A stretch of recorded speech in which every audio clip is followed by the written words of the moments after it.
I'm Olivia Mitchell, 34, biotech engineer and COO of Mitchell Pharmaceuticals. For 12 years, I poured my heart and soul into building our family business alongside my parents. Never did I imagine they would betray me so completely, firing me during a board meeting without warning. When my father coldly stated, "You're fired. All communication through company lawyer," I simply replied, "Understood." Little did they know what that single word actually meant. Let me know where you're watching from and hit that like and subscribe button. Wait until you see what happened just 1 week after I was blindsided. Growing up, science was my sanctuary. While other kids played with dolls, I begged for chemistry sets and microscopes. My father, John, a brilliant biochemist, nurtured this passion. He'd bring me into his home lab on weekends, patiently explaining reactions and biological processes. "Olivia, you have a natural talent for this," he'd say, his eyes crinkling with pride. Those moments shaped my future. I graduated top of my class at MIT with dual degrees in biochemical engineering and business administration. Job offers flooded in from pharmaceutical giants with six-figure salaries and generous signing bonuses. My classmates thought I was crazy when I turned them all down to join Mitchell Pharmaceuticals, my parents' fledgling company operating out of a converted warehouse. "You could be working at Pfizer or Merck," my roommate Charlotte exclaimed. "Why choose a startup that might not exist in 5 years?" The answer was simple: family and vision. My mother Sandra, with her razor-sharp business acumen, had taught me to see opportunities others missed. "Business isn't just about profit margins," she would explain during our Sunday dinners. "It's about building something that outlives you." I wanted to create that legacy alongside the people I loved most. The early days at Mitchell Pharmaceuticals defined dedication. We started with just 8 employees in what was essentially a glorified garage. My office doubled as the break room and sometimes the testing lab. I worked 80-hour weeks, arriving before sunrise and leaving long after dark. Dating became an afterthought, and starting my own family was postponed indefinitely. The company was my baby. Within 3 years, my research led to our first breakthrough, a drug delivery system that significantly reduced side effects for chemotherapy patients. The patent was revolutionary, and hospitals across the country began contacting us. That first patent was registered under my name, though at the time, I never thought that detail would matter. 2 more groundbreaking patents followed over the next 5 years, both my creations. Our company grew from that garage operation to a mid-sized pharmaceutical firm with over 200 employees and contracts with major hospital networks. Industry publications featured us as a success story, often highlighting my innovations as the driving force behind our growth. Family life and business blended together. Monday strategy meetings flowed into Friday family dinners. We vacationed together annually, though even on beaches or mountaintops, conversation inevitably turned to work. I didn't mind. The company felt like an extension of our family bond. My younger brother Ryan joined the company after finishing his marketing degree. While I had inherited our father's scientific mind, Ryan had our mother's gift for presentation and persuasion. He headed our marketing department, creating slick campaigns that helped bring our products to wider attention. Unlike me, Ryan maintained a healthy work-life balance, rarely staying past 5 and taking every vacation day allotted. "You need to live a little, live," he'd tell me, using my childhood nickname. "The company won't collapse if you take a weekend off." But I couldn't step away. Every success fueled my dreams for Mitchell Pharmaceuticals' future. I envisioned us becoming a major player in personalized medicine, developing treatments tailored to individual genetic profiles. In my mind, I would eventually take the helm as CEO when my parents retired, with Ryan continuing to lead our public-facing efforts. The first hint that this future might be in jeopardy came during our annual industry conference in Boston. I overheard snippets of conversation between my father and our Chief Financial Officer Theodore. "We need to consider restructuring before moving forward," my father said, his voice unusually hushed. "And Olivia? Have you discussed this with her?" Theodore asked. "Not yet. Sandra thinks we should wait until plans are more concrete." They noticed me approaching and abruptly changed the subject. When I asked about it later, my father waved away my concerns. "Just exploring options for expanding the research department," he said dismissively. "Nothing for you to worry about." I trusted him completely, never imagining that restructuring might mean removing me from the equation entirely. After all, we were family, and family looked out for each other. At least, that's what I believed. Strange meetings began appearing on the company calendar, scheduled when I was known to be in the lab. Twice, I walked into my father's office to find him quickly ending phone calls. My mother, usually my strongest advocate in management decisions, became oddly distant during strategy sessions. Still, I pushed away the growing unease. We were in the final stages of clinical trials for our newest drug, and I attributed the strange behavior to stress. Looking back, I should have recognized these changes for what they were, the first tremors before the earthquake that would shatter everything I'd built. The shift in my parents' behavior became impossible to ignore as winter turned to spring. My father, once eager to discuss research developments with me over morning coffee, now offered only perfunctory greetings before retreating to his office. My mother, who had previously sought my input on every business decision, began finalizing contracts without my review. Small exclusions grew into glaring omissions. I discovered our company had entered preliminary talks with Westlake Biomedical, a potential distribution partner, only after their representatives mentioned it during a charity gala. "We're looking forward to our meeting next week," Westlake's CEO remarked casually. "Your brother Ryan has been very persuasive about the partnership potential." I maintained my composure through dinner, but confronted my mother in her office the following morning. "Why wasn't I informed about the Westlake negotiations?" I asked, struggling to keep accusation from my tone. "Oh, it's very preliminary," she replied, not meeting my eyes. "We didn't want to distract you from the clinical trials." "You're so busy already, Olivia." Her explanation sounded reasonable, but the pattern continued. 3 investor meetings scheduled without my knowledge. A research direction change approved without my input.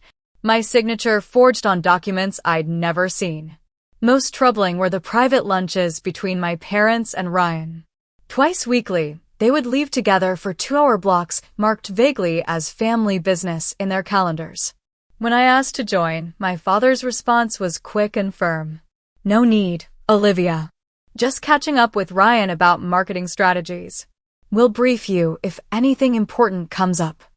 I attempted to address my concerns directly during our monthly leadership review.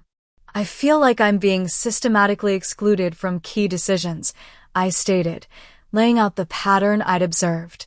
My father's response was dismissive. "You're being paranoid, Olivia.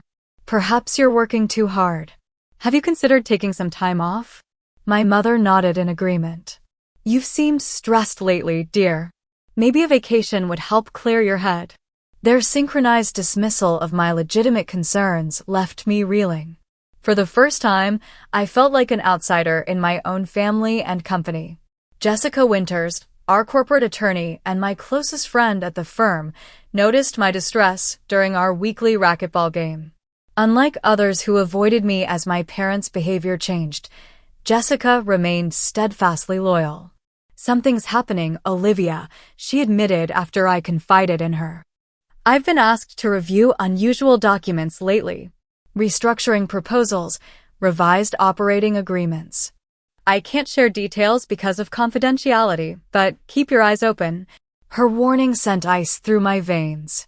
That night, I used my executive access to search the company's secure document repository.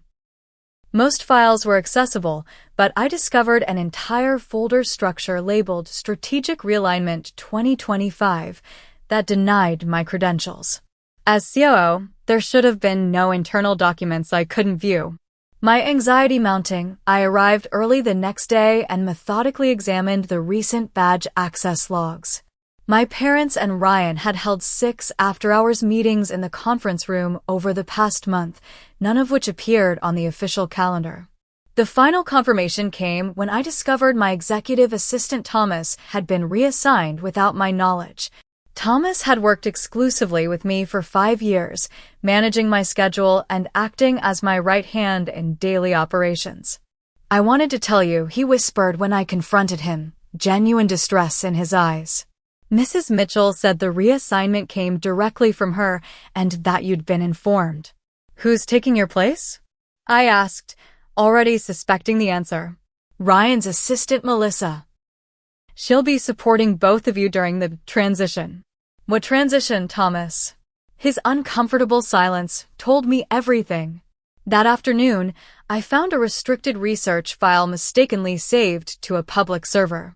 The document outlined plans to pivot our research away from my current projects toward areas Ryan had been quietly developing on the side. My years of work, the foundation of our company's success, was being systematically deprioritized. Despite mounting evidence, I maintained a desperate hope that I was misinterpreting the situation. These were my parents, after all. The people who had encouraged my love of science, celebrated my achievements, built this company alongside me. Surely they wouldn't betray me so completely. The email arrived at 7:30 p.m. on a Thursday evening. "Emergency board meeting. Tomorrow 9 a.m. Attendance mandatory." No agenda attached, no explanation provided. The sender, my father's executive account. I spent the night reviewing every contract, patent, and contribution I'd made to Mitchell Pharmaceuticals. Whatever was coming, I would face it prepared. Sleep eluded me as questions circled my mind like hungry wolves. What had I done wrong? Why was I being pushed out? How could my family do this to me? Morning arrived with cruel swiftness. I dressed meticulously in my most authoritative suit, armor for the battle ahead. As I drove to the office, the weight of dread pressed against my chest, making each breath an effort. Something fundamental was about to change, and deep down, I knew there was nothing I could do to stop it. The boardroom fell silent as I pushed open the heavy oak door. 8 pairs of eyes turned toward me, then quickly away, finding sudden interest in meeting documents or the cityscape visible through floor-to-ceiling windows. The air felt charged with uncomfortable anticipation. My usual seat at my father's right hand had been taken by Ryan, who offered a tight smile that didn't reach his eyes. An unfamiliar leather portfolio sat at his elbow, embossed with his initials in gold. I took the only remaining chair, opposite my parents rather than beside them. "Now that everyone's present, we can begin," my father announced, his voice carrying none of its usual warmth. He wore his investor meeting face, all business and sharp edges. My mother sat beside him, perfect posture and manicured hands folded precisely on the polished table. She hadn't looked directly at me since I entered. Board members shifted uncomfortably in their seats. Most had known me since the company's inception, had celebrated milestones and weathered crises with me. Today, they studied their tablets with unusual intensity. "Mitchell Pharmaceuticals stands at a crucial juncture," my father began, reading from prepared remarks. "To capitalize on emerging market opportunities, we must implement strategic leadership restructuring effective immediately." The corporate speak felt surreal coming from my father's mouth. This was the man who taught me to ride a bike, who brought soup when I was sick, who beamed with pride at my college graduation. Now he spoke as if addressing a stranger. "After extensive evaluation, the board has approved a new organizational structure.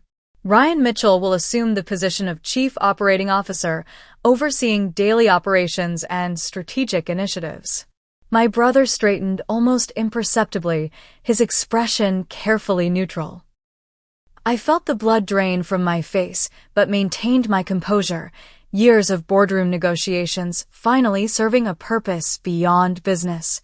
"Olivia's position is being eliminated as part of this restructuring," my father continued, still not meeting my gaze. "Her responsibilities will be distributed between Ryan and a new research director to be named later." My mother finally spoke, her voice practiced and even. We believe fresh direction is needed to pursue new market segments. Ryan's vision aligns more closely with the board's growth strategy. The words washed over me like acid rain. Fresh direction. Ryan's vision. Growth strategy. Corporate euphemisms masking the simple truth. They were casting me aside, negating 12 years of sacrifice and success. I took a measured breath before responding. I'd like to understand the specific concerns about my leadership that prompted this decision. This isn't about your performance, my father replied too quickly. The company is simply moving in a new direction that requires different expertise. Different expertise? I echoed, struggling to maintain my professional tone. The company was built on my patents. Our 3 flagship products exist because of my research. Our primary revenue streams depend on innovations I developed. My mother's smile tightened. And we're grateful for those contributions, Olivia. You'll receive a generous severance package reflecting your years with the company. Severance package, I repeated numbly. You're terminating my employment entirely, not just removing me from leadership? Ryan finally spoke, his voice carrying a rehearsed sympathy that made my skin crawl. We feel a clean break would be best for everyone. Continuing in another capacity would be awkward. Theodore, our CFO and the longest-serving board member outside my family, looked distinctly uncomfortable. Perhaps we should discuss transition arrangements to ensure ongoing projects aren't disrupted. That won't be necessary, my father cut in. Ryan has been briefed on all essential operations. The implication struck like a physical blow. This hadn't been a sudden decision. They had been planning this for months, systematically extracting my knowledge while preparing to discard me. When does this take effect? I asked, my voice steady despite the earthquake inside me. Immediately, my father replied, sliding a thick manila envelope across the table. Your personal items will be packed and delivered to your residence. Building access has been deactivated. The clinical efficiency of their betrayal stunned me. They had already erased me from the company I helped build. And if I have questions about the severance terms? I asked, not touching the envelope. My father's response froze the last warm memory I had of him. You're fired, Olivia. All communication goes through the company lawyer from this point forward. The boardroom fell silent. Even those who had supported the decision seemed shocked by his coldness. I stood slowly, smoothed my jacket, and picked up the envelope with steady hands that betrayed nothing of my internal collapse. Understood, I said simply, meeting each gaze around the table before walking out with my dignity intact. That single word contained multitudes, acknowledgement of their betrayal, acceptance of the new reality, and the seed of a response they couldn't begin to anticipate. I had built Mitchell Pharmaceuticals alongside them. I knew its strengths, its vulnerabilities, and most importantly, its dependence on my innovations. They had taught me well in business. Never make yourself irreplaceable because no one is truly indispensable. But they had failed to follow their own advice. The parking garage provided blessed privacy as I finally allowed my composure to crack. My hands shook violently as I fumbled with the key fob, missing the ignition twice before connecting. Tears blurred the dashboard into a smear of colors and lights. 12 years of dedication, of missed birthdays and canceled vacations, of putting the company before my own life, had culminated in that sterile dismissal. The physical pain surprised me most, a crushing pressure in my chest that made breathing difficult. Medical training told me it was anxiety, not cardiac arrest, but my body couldn't distinguish between the two. I drove aimlessly for an hour, eventually parking at Lakeside Park, where my father and I used to feed ducks on Sunday mornings. The irony wasn't lost on me. Through the windshield, I watched joggers and dog walkers enjoying the spring sunshine, their worlds intact while mine had imploded. When my breathing finally steadied, I called Jessica. They did it, I said when she answered, my voice hollow. Complete termination, effective immediately. My father's exact words were, "You're fired." All communication through company lawyer. I've been trying to reach you, Jessica replied, her voice tight with concern. They called an emergency partners meeting right after the board adjourned. I've been instructed to handle your separation agreement. Are you still my friend, Jess, or just their lawyer now? Her response was immediate. Friend first, always. But professionally, I need to recuse myself from representing either side in this. There's too much conflict of interest. I need advice, Jess. Not as Mitchell Pharmaceuticals' attorney, but as someone who knows both the company and me. Come to my place tonight. 7 o'clock. We'll talk privately. The hours until our meeting stretched endlessly. I returned home to find boxes of personal effects already delivered from my office, family photos, degrees, awards, all neatly packed as if containing a life now concluded. The efficiency of my removal felt like salt in fresh wounds. Anger began to display shock as I methodically unpacked my professional history.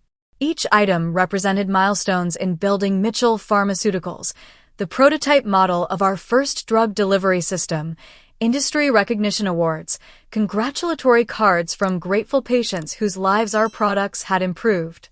The manila envelope from the board meeting contained exactly what I expected: a severance agreement offering 12 months' salary in exchange for a comprehensive non-compete clause, confidentiality provisions, and waiver of all claims against the company. The document was coldly efficient, stripping away my past contributions and preventing future competition. Jessica's downtown condo offered both legal sanctuary and emotional support. She greeted me with a fierce hug and a glass of wine, letting me vent my raw emotions before steering the conversation toward practical matters. First, don't sign anything, she advised, reviewing the severance agreement. This is insulting given your contributions to the company. What leverage do I have? They've already removed me. More than you realize, Jessica replied, opening her laptop. Let's start with the patent situation. Together we researched the legal status of my 3 key patents. The first major discovery, while Mitchell Pharmaceuticals had exclusive licensing rights, the patents themselves remained registered in my name, not the company's. This is crucial, Jessica explained. The company's using your intellectual property through licensing agreements you signed as both inventor and company officer.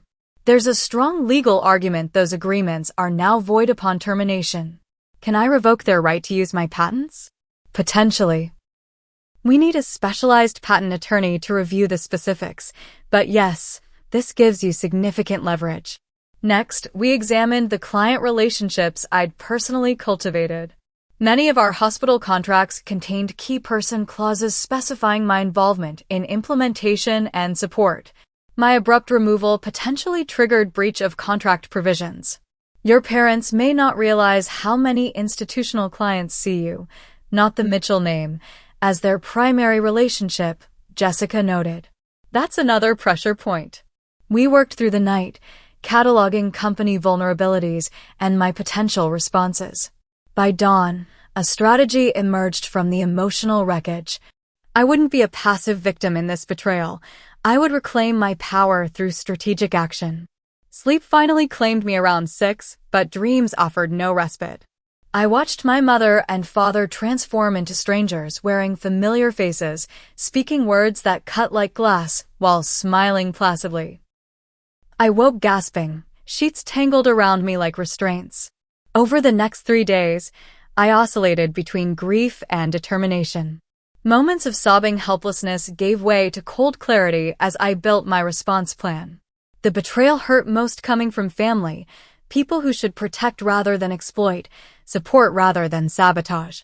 I sought counsel from Patricia Gonzalez, a patent attorney specializing in pharmaceutical intellectual property. Her downtown office, with its wall of success stories and impressive credentials, offered professional validation I desperately needed. These patents are unquestionably yours, Patricia confirmed after reviewing the documentation. Mitchell Pharmaceuticals has licensing rights through agreements you signed as both inventor and corporate officer. Your termination creates a compelling case for contract frustration. Meaning?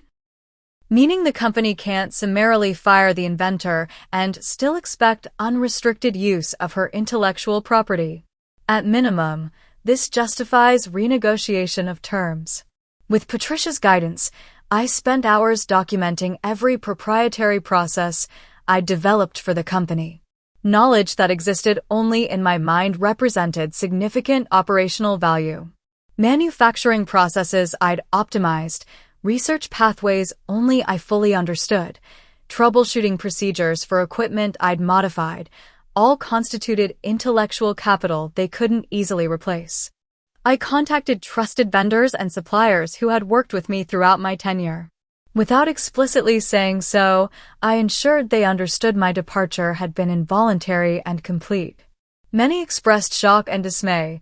Several mentioned immediate concerns about ongoing projects without my oversight. Industry colleagues reached out as news of my departure spread through professional networks. Competing firms extended lunch invitations that delicately suggested employment interest. I accepted these meetings not to pursue immediate opportunities, but to ensure my parents understood my market value. Throughout this process, I maintained scrupulous professionalism. No bitter social media posts, no vindictive leaks to industry publications, no emotional outbursts in public venues. My response would be measured, legal, and devastatingly effective. 7 days after my termination, I authorized Patricia to send a formal letter to Mitchell Pharmaceuticals. The document was a masterpiece of legal precision, withdrawing permission to use my patents without fair compensation reflective of their market value, estimated at approximately 60% of the company's current revenue. The letter landed like a bomb. Within hours, Ryan called my cell phone. "Olivia, we need to talk about this patent situation immediately," he began without preamble, panic evident in his voice. "I believe Dad made the communication protocol clear," I replied calmly. "Please have the company lawyer contact my attorney. Her information is in the letter." "This is family, not just business," he protested. "That distinction was erased in the boardroom, Ryan. I'm simply protecting my interests as you all protected yours." His next words confirmed everything. "Production is scheduled for next week. We can't just stop using the delivery system." That sounds like a significant operational challenge, one that someone with my expertise could have helped prevent. I ended the call and turned off my phone, allowing myself a moment of grim satisfaction. The first tremor had been felt. Others would follow as the full implications of my absence rippled through company operations.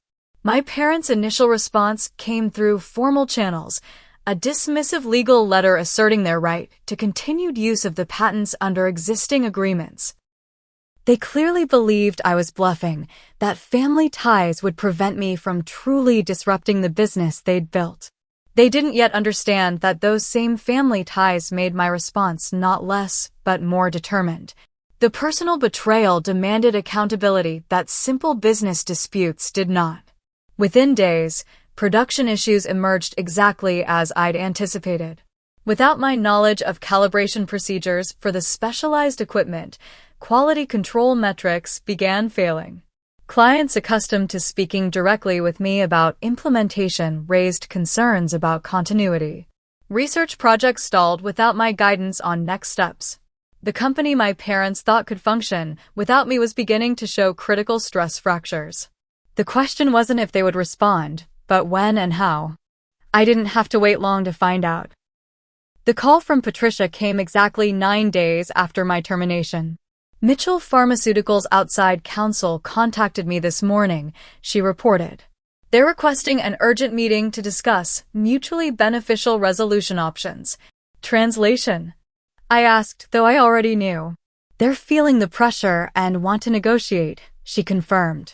"I recommend we meet at my office, not theirs. Maintain the psychological advantage." I agreed, suggesting Thursday morning, giving them another 2 days to experience operating difficulties without me. Patricia scheduled the meeting for 9 a.m., the same time my termination had been announced. The symmetry felt appropriate. The intervening days brought developments that strengthened my position. 2 major hospital networks contacted me directly, expressing concerns about their contracts given my departure. A research partner university placed their joint development project on hold pending clarification of intellectual property rights. 3 key scientists from my team submitted resignations. I prepared meticulously for the meeting, reviewing financial projections, patent valuations, and contract terms. Emotional preparation proved harder. Despite everything, these were my parents. Part of me still flinched at causing them distress, still hoped for reconciliation beyond business terms. I reminded myself repeatedly of the boardroom's cold efficiency, of "you're fired," delivered without hesitation. Thursday morning arrived crisp and clear. I chose a charcoal suit with subtle authority, accessorized with my grandmother's pearl necklace, a reminder of family legacy beyond my parents. In Patricia's elegant conference room, we arranged seating to face the door, ensuring those entering would feel subtly disadvantaged. At exactly 9, Patricia's assistant announced the Mitchell Pharmaceuticals representatives, Charles Dumont, their corporate counsel, and Theodore Wilson, the CFO. My parents had sent proxies rather than appearing themselves, another telling choice. "Ms. Mitchell," Charles began after perfunctory introductions, "we appreciate your willingness to discuss these matters directly. The company values your contributions and hopes to find an amicable resolution." If the company truly valued my contributions, we wouldn't be sitting here, I replied evenly. "But I'm willing to hear your proposal." Charles slid a document across the table. "A revised separation agreement that we believe addresses your concerns. The company is prepared to offer a significant enhancement to your severance package, including continued health benefits and accelerated vesting of your stock options." Patricia and I reviewed the document together. The offer doubled my severance to 24 months' salary and added several financial sweeteners. The patent issue was addressed through a proposed licensing agreement offering 5% royalties on products using my innovations. "This is inadequate," Patricia stated flatly. "My client's patents generate approximately 60% of Mitchell Pharmaceuticals' current revenue. Market rate licensing would start at 20% royalties, not 5%. Theodore winced visibly. "That's financially untenable. The company couldn't sustain operations at that royalty rate." "That's precisely the point," I interjected. "My innovations are not peripheral to the business. They are central to its existence. The compensation should reflect that reality." "We should also address the operational knowledge gap," Patricia continued. "Several processes critical to production exist only in Ms. Mitchell's understanding. That intellectual capital has significant independent value." Charles attempted to regain control of the conversation. "The company is prepared to engage Ms. Mitchell as a consultant during transition." "At what rate?" I interrupted. "And under whose management? Would I report to the brother who helped orchestrate my removal? Or perhaps to the parents who couldn't deliver the termination news themselves today?" The meeting continued for 3 hours, proposals and counterproposals exchanged with increasing tension. Throughout, I maintained professional detachment, never raising my voice or showing the emotional turmoil beneath my composure. As discussions stalled on patent valuation, Theodore's phone buzzed repeatedly. After the 4th call in 10 minutes, he excused himself briefly. Upon returning, his expression had darkened considerably. "We've just received word that Memorial Health System is threatening to cancel their contract," he announced to Charles. "They're invoking the key person clause citing Olivia's departure. That's 20% of our current revenue." Charles attempted damage control. "Perhaps we should adjourn to consider adjusted terms." "There's more," Theodore interrupted. "Production line 3 has been down since yesterday. The calibration issue hasn't been resolved, and shipments for Northeast Regional will be delayed. They're already threatening penalties under the delivery timeline provisions." The disclosure confirmed what I already knew. The company was facing cascading failures without my knowledge and oversight. My strategic withdrawal of support was creating precisely the pressure points I'd anticipated. Charles conferred quietly with Theodore before addressing me directly. Ms. Mitchell, it seems there are operational matters requiring immediate attention. The company would be willing to substantially revise our offer if you could assist with these pressing issues. I'm not interested in band-aid solutions, I replied calmly. Any agreement must address the fundamental issue. My contributions to Mitchell Pharmaceuticals have been systematically undervalued, and my position eliminated without proper cause or compensation. What exactly are you seeking? Charles asked, frustration edging his tone. I slid a single page across the table, my terms distilled to their essence. Full partnership with equal decision-making authority, retroactive compensation adjustment reflecting my patent contributions, and board representation, ensuring this situation cannot recur. Charles stared at the document, then at me. This would essentially make you equal to the founders. The founders couldn't sustain the business without my innovations, I stated simply. The terms reflect that reality. The meeting ended without resolution, but the power dynamics had shifted irrevocably. As they gathered their materials, Theodore asked quietly, would you be willing to meet directly with John and Sandra? Off the record. That depends entirely on them, I answered. But I would require neutral territory and clear acknowledgement of what happened. No gaslighting, no minimizing. That evening, my father's personal number appeared on my phone. I let it ring through to voicemail. Olivia, it's Dad. His message began, voice uncharacteristically uncertain. We need to talk. Not as Mitchell Pharmaceuticals, just as family. Please call me back. I didn't return the call immediately.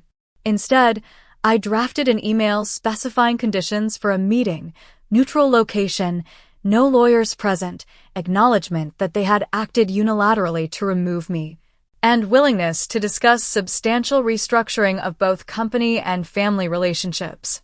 His response came within minutes, agreed to all conditions. Riverview Restaurant, tomorrow, 7 p.m. Just the four of us. The climactic confrontation I had both dreaded and needed was finally at hand. Riverview Restaurant occupied the top floor of Westlake Tower, offering panoramic views of the city and river below. I'd suggested the location deliberately, public enough to discourage emotional outbursts, upscale enough to demand decorum, and neutral territory for all parties.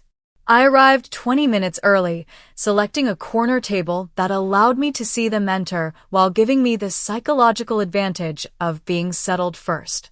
My parents and Ryan arrived together at precisely 7, creating a visual tableau of family unity from which I was conspicuously excluded. My mother wore her funeral black suit, reserved for the most serious business occasions. My father looked older than I remembered, the lines around his eyes deeper, his shoulders slightly stooped. Ryan maintained the same neutral expression he'd worn in the boardroom, though tension showed in his tight jaw. Olivia, my father began as they took their seats. Thank you for agreeing to meet. This isn't a favor, I replied evenly. It's a business discussion with personal implications. My mother flinched visibly at the coldness in my tone. We're still family, regardless of business disagreements. Family doesn't ambush family in board meetings, I countered. Family doesn't systematically exclude family from decisions. Family doesn't terminate family without warning and send boxes of personal effects like discarding unwanted furniture. My father raised his hands in a placating gesture. We handled things poorly. I acknowledge that and take responsibility. Acknowledgement isn't enough, I said. I need to understand why. After 12 years of growing this company together, what possibly justified not just removing me from leadership, but firing me completely? Ryan spoke for the first time. The board felt the company needed to move in new directions. The decision wasn't personal. Not personal? I echoed incredulously. You took my position, my company access, my projects, and my professional dignity in one coordinated strike. You can't possibly believe that wasn't personal. The company is evolving, my mother interjected. Sometimes difficult decisions. Stop, I interrupted firmly. No corporate euphemisms. I deserve the unvarnished truth after everything I've contributed. My father exchanged glances with my mother before responding. The truth is complex, Olivia. Yes, your technical contributions have been invaluable, but your management style has become increasingly inflexible. You resist any research direction you didn't personally initiate. Several key researchers have complained about micromanagement. And rather than discussing these concerns, you orchestrated my removal behind my back, I observed. That says more about your leadership than mine. We worried you'd react defensively, my mother admitted. Your emotional investment in your projects sometimes clouds your judgment. So, instead you eliminated me entirely? That's not addressing a management issue. That's erasing a person. Ryan leaned forward. The situation has clearly escalated beyond what anyone intended. Now we're facing operational crises that threaten everything we've all built. 3 production lines are compromised, Memorial is threatening contract cancellation, and the Henderson research collaboration is stalled indefinitely. Those consequences were predictable the moment you decided to remove the person responsible for creating and maintaining those systems, I noted calmly. I'm not causing these problems, I'm simply no longer solving them. My father's composure finally cracked. What do you want, Olivia? Money? Title?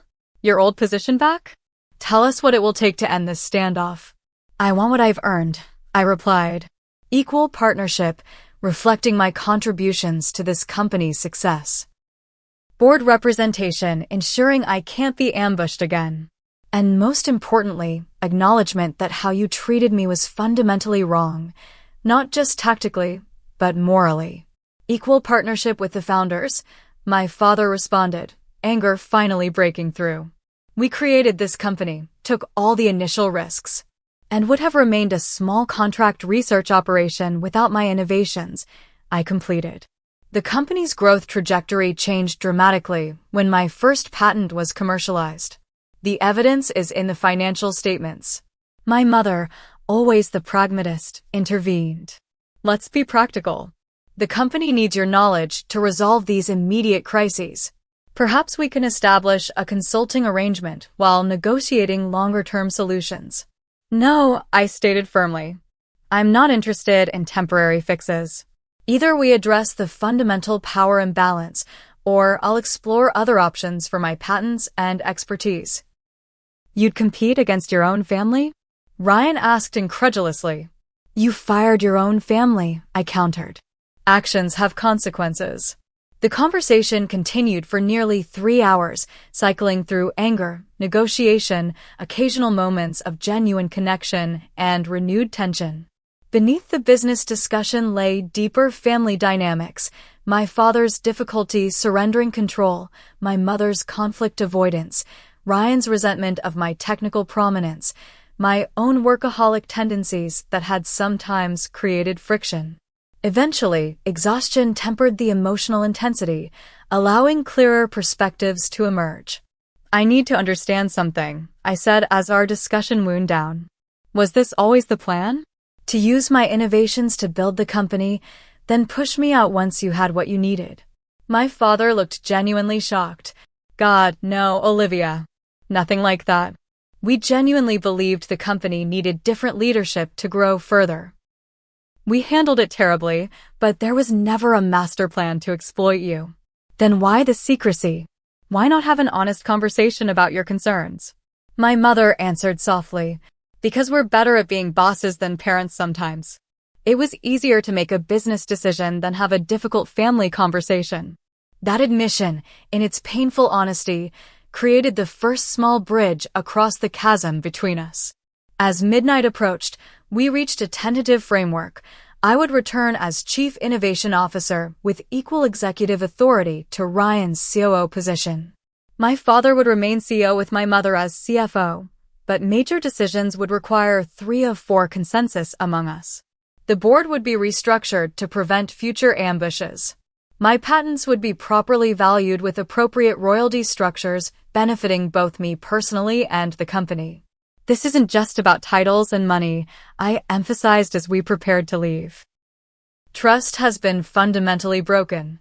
Rebuilding it will require actions, not just agreements. We understand, my father said, looking older and more vulnerable than I'd ever seen him. This is a beginning, not an endpoint. I left Riverview with mixed emotions. The business framework addressed my professional concerns, but the personal wounds would take longer to heal. As I drove home through empty streets, I realized something important. For the first time in 12 years, I was negotiating from a position of recognized strength rather than proving my value. The painful severance had paradoxically freed me to assert my true worth. The following days brought intensive work drafting formal agreements, restructuring operational responsibilities, and addressing the immediate crises facing the company. I maintained professional distance, focusing on solutions rather than lingering resentments. My patents remained my leverage, and I used them judiciously to ensure the new arrangement had true substance. Ryan and I established cautious working parameters, acknowledging our complementary skills while building new communication protocols. The process wasn't smooth. Years of competition and recent betrayal created frequent tension, but necessity drove cooperation. His marketing vision paired with my technical innovation offered potential neither of us could achieve alone. The power shift manifested in subtle but significant ways. My opinion carried new weight in discussions. My father consulted me first on research directions. Board members who had remained silent during my termination now actively sought my input. The company culture slowly absorbed the new reality. Olivia Mitchell was not merely a valuable employee, but an essential partner in the enterprise. Market response proved immediate and positive. When news of my return with expanded authority reached industry channels, stock price stabilized and client concerns subsided. Memorial Health System renewed their contract with specific provisions requiring my oversight. Research collaborations resumed with renewed energy. The family relationship remained more complicated.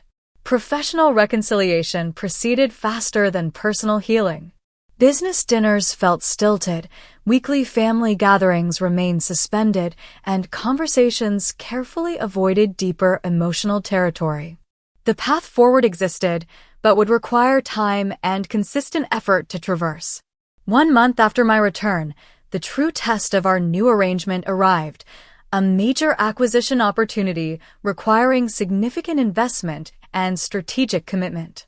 In the past, my parents would have made this decision with minimal input from either Ryan or me. Now, we engaged in genuine collaborative assessment, each bringing distinct perspectives to the analysis. After thorough evaluation, we declined the acquisition, a decision requiring all 4 of us to move beyond individual preferences toward collective wisdom. That unified choice, more than any legal agreement, signaled the potential for a truly reformed partnership. The company was transforming, and so was I. The painful experience had forced me to develop strengths beyond technical expertise, strategic thinking, clear boundary setting, authentic self-advocacy. I began reclaiming personal time, rebuilding friendships neglected during years of work obsession, even cautiously entering the dating world again. "You seem different," Jessica observed during our monthly dinner. "More grounded somehow." "Nearly losing everything made me realize what actually matters," I replied. "The company is important, but it's not my entire identity anymore." That hard-won wisdom would prove the most valuable outcome of the entire painful journey. 3 months after my termination and subsequent return, Mitchell Pharmaceuticals had achieved a new equilibrium. The operational crises had been resolved, research projects were advancing steadily, and financial performance exceeded pre-disruption levels. Our new leadership structure, while occasionally cumbersome in decision-making, provided balanced perspective previously lacking. The personal reconciliation progressed more gradually. Family therapy sessions, initially excruciating in their honesty, slowly rebuilt communication channels eroded by years of business-first priorities. My father struggled most with the power rebalancing, occasionally slipping into old authoritarian patterns before catching himself. My mother worked conscientiously to express opinions directly rather than through diplomatic avoidance. Ryan and I established boundaries between professional collaboration and sibling rivalry. One Tuesday evening, an unexpected visitor arrived at my condo. My father stood in the hallway, alone and without the usual briefcase or company materials. "Do you have a few minutes to talk?" he asked, uncharacteristic uncertainty in his voice. Over coffee at my kitchen counter, he did something I'd never witnessed in 34 years. He apologized without qualification. "I've been reflecting on what happened, and I need to say this clearly," he began. "What we did to you is wrong. Not just strategically misguided, but morally wrong. You deserved better from us as business partners and infinitely better from us as parents." The simple acknowledgement, delivered without defensive caveats, unlocked something tightly coiled within me. I kept asking myself what I'd done to deserve being discarded so completely, I admitted. It felt like everything I'd contributed meant nothing. "That was never true," he responded, eyes glistening. "The truth is complicated and not flattering to me. I was jealous, Olivia. Your innovations were outpacing mine. The company's future clearly belonged to your vision, not mine." Instead of celebrating that as a father should, I felt threatened by it. His vulnerability created space for mine. I was so focused on proving my value through work that I never built a life outside the company. "When you took that away, I had nothing left.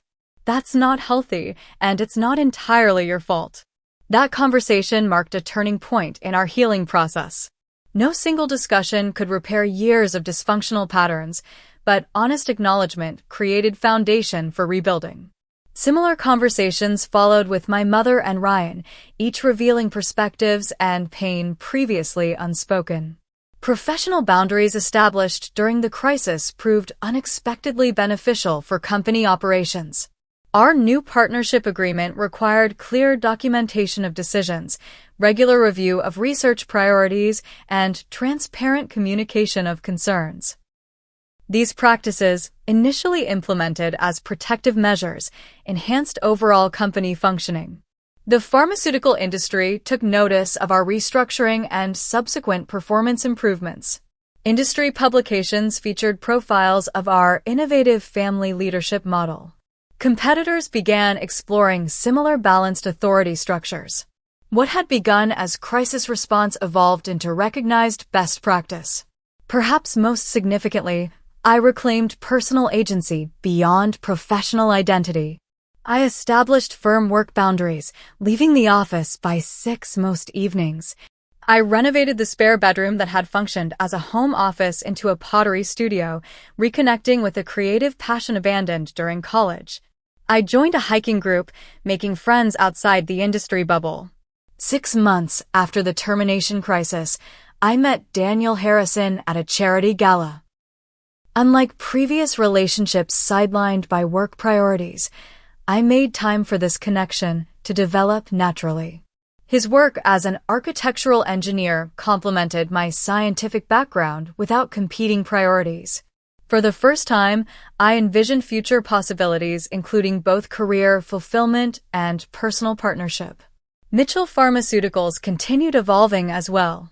Our innovation pipeline strengthened through collaborative leadership combining my technical insights, Ryan's market awareness, and our parents' experience. Revenue grew steadily, but equally important, employee satisfaction metrics improved significantly under our balanced approach. The painful experience yielded profound lessons that transformed both the company and my understanding of my place within it. True strength comes from self-worth, not external validation. When my identity was wholly invested in company position, losing that role devastated me completely. Rebuilding required recognizing my intrinsic value separate from titles or roles. Family business requires intentional boundaries. The entanglement of family dynamics with professional relationships creates unique vulnerabilities requiring explicit protection. Our new governance structure acknowledged this reality rather than pretending family considerations wouldn't affect business decisions. Advocate for your value before crisis forces the issue. I had allowed my contributions to be undervalued for years, accepting less authority than my innovations warranted. The painful severance ultimately forced appropriate recognition that should have been negotiated proactively. Balanced power creates sustainable success. Our previous hierarchy, with my parents holding unilateral authority, wasted potential through unnecessary constraints. The crisis-induced restructuring unlocked collaborative potential benefiting everyone, including those who initially resisted change. 1 year after the termination, we held a private dinner celebrating the company's 15th anniversary. Seated around the table were the 4 Mitchell family members who had weathered corporate crisis and family fracture to forge something stronger through painful transformation. My father raised his glass in a toast to Mitchell Pharmaceutical's future, built on innovation, partnership, and hard-won wisdom. My mother added softly, and to family bonds that bent but didn't break. Ryan nodded toward me. To my sister, who taught us all that true value can't be dismissed with a pink slip. I completed the circle, to lessons we wouldn't have chosen, but couldn't have done without. The company continued forward, not erasing the painful chapter, but integrating its lessons into a stronger foundation. The scars remained, visible in moments of cautious communication or lingering hesitation, but no longer defined our interactions. We had created something I once thought impossible. A professional partnership where my contributions received appropriate recognition and a family relationship gradually healing from betrayal's deep wounds. Have you ever had to stand up for your worth in a difficult situation? I'd love to hear your stories in the comments below. Remember to like this video if it resonated with you, subscribe for more real-life experiences, and share with anyone who might need encouragement to advocate for themselves. Thank you for joining me on this journey from betrayal to empowerment. Sometimes our greatest strength emerges only when we're forced to find it.